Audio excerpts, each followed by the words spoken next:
In today's video, I'm going to show you guys how to reset your administrative password on your Windows 10 device. So we're going to go through a couple of different ways on how to resolve this. So the two primary ways that you're going to resolve it is going to depend on if you're using a local account or a Microsoft-based account. So if you do not have any email address linked to your computer, so you don't have to insert your Microsoft.com email every time you turn on your computer, this tutorial will cover you guys as well. And you guys actually have a more simple fix, but assuming the bulk of you guys are probably going to have a local account, and that's pretty much what I'm gearing most of this video towards, this tutorial will be for you guys as well. So we're going to jump right into it, and we're going to start, and this will pretty much be the same process for whatever account type you're using.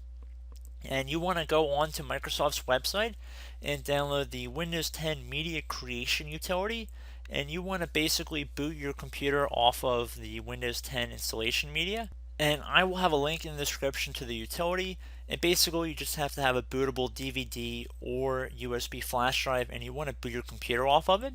So if you guys are familiar with the BIOS settings, you're more than welcome to change the boot order to your DVD or USB flash drive to be your first boot option drive, and that will be your computer off of the disk or the USB flash drive respectively. And also, if you knew how to get into your boot menu options, you're welcome to do this as well. Now, depending on your computer's manufacturer, the key might be a little bit different, but generally it's either the escape or the F2 key when your computer is booting up. But again, it really depends on a case-by-case basis. So that's not really what this tutorial is about, but assuming that you have your Windows 10 installation media already ready to go, and we're ready to boot our computer off of our DVD, you are in the right place. So we're going to start by going to our CD-ROM drive, which is DVD. It might be a little bit different depending on your computer. And I'm going to select that, and then I'm going to select any key to boot off of my DVD here. And this will take a moment, so you just want to be patient.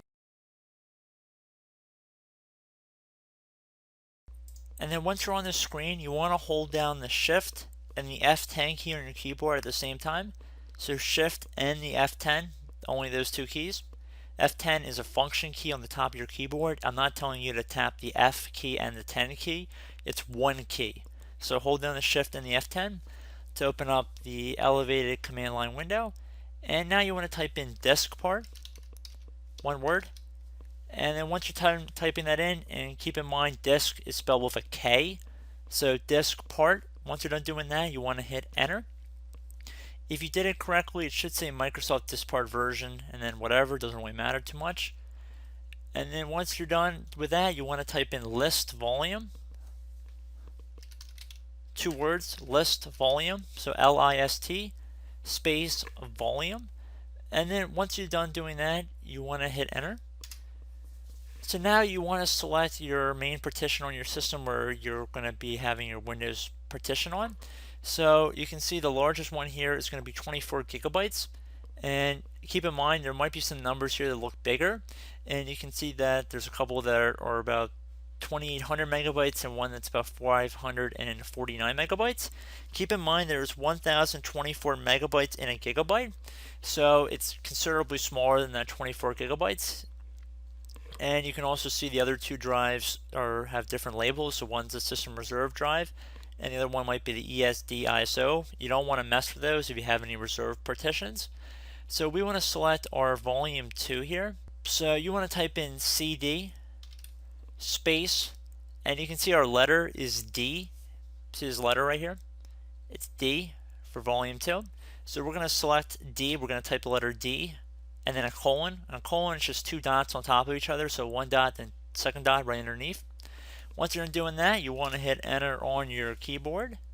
Now you want to type exit.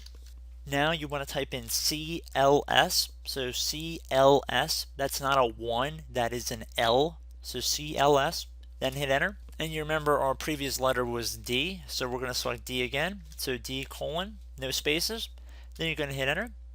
Now you're going to type in CD space Windows, then you're going to hit enter. And now you're going to type in CD space system 32, then you're going to hit enter one more time. And now you're going to type in copy space utilman.exe. So again, utilman.exe. So man, utilman.exe space utilman1. So the number 1.exe. So you want to make sure it's spelled exactly how it is on my screen right here. So copy space util man man.exe space utilman1. This is number 1, not spelled out ONE, it's the number 1.exe. Once you're done doing that, you want to hit enter. Should say one file copied if you typed it in correctly. If you did not, you're more than welcome to go type that command in again. And now what you want to do is type in copy space cmd.exe space cmd1.exe.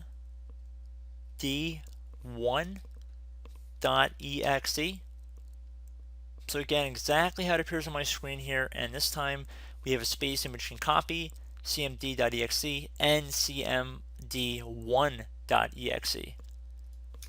And then it should say one file copied. So now you want to type in del space utilman.exe. So again, utilman.exe. You want to have that del in front and a space in between those two. And then once you're done doing that, you want to hit enter on your keyboard. And basically this will delete the old utilman.exe. And now that you've done that, you want to type in rename space cmd.exe space utilman.exe. So again, rename space cmd.exe, another space utilman.exe, exactly how it appears on my screen. Then you want to hit enter. Now at this point you want to close out of any windows you have open on your screen. So close out of everything. You want to cancel the Windows installation, yes.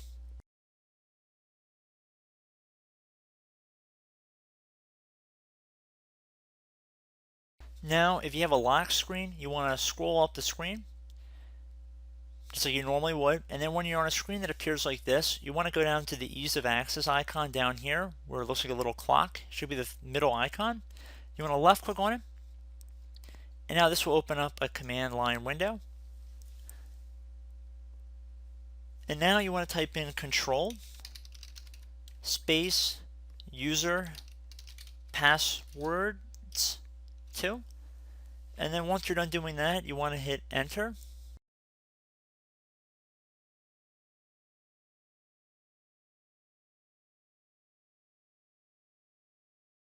Now you want to left click on the username listed here, and then underneath password you want to left click on reset password. And there you go, guys, simple as that. Enter in your new password and then confirm the new password. Then click on OK. Click on OK again, and then you can close out of this command line window. Type in your new password, and there we go, guys. The computer should log us into Windows. So I should note, if you are not using a local account and you're using a Microsoft account, instead of doing what we showed in this tutorial, a little bit of a modification, you want to type into the command line window when we're back in the troubleshooting view. You want to type in net user administrator active. So again, net user administrator active, and then this will create an administrator account that is visible to you. And I recommend signing into that account, and then you can go in and delete the other email account if you're unable to get in. So it's pretty easy to do that, and you would be able to probably change the password of the other account once you sign in with the administrative account. So that's for the Microsoft account method. But I do hope this brief video was able to help you guys out. And as always, thank you guys for watching, and I look forward to catching you all in the next tutorial. Goodbye.